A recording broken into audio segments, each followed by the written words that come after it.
Старшая генерал-аншефа Монтукукули, дочка младшей, сказала: «Ах, сегодня первая пороша выпала, опять нам с тобой животами маяться предстоит». Связи этих двух случайностей не видя, младшая Монтукукулева дочка такой сделала вопрос: «Почему?»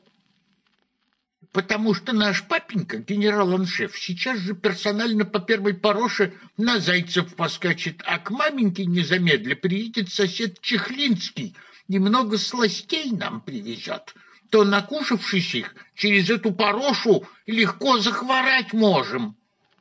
Наглядно доказывает сия история с Монтукукулевыми дочками, как от причин невинных последствия тяжкие проистечь каждодневно могут.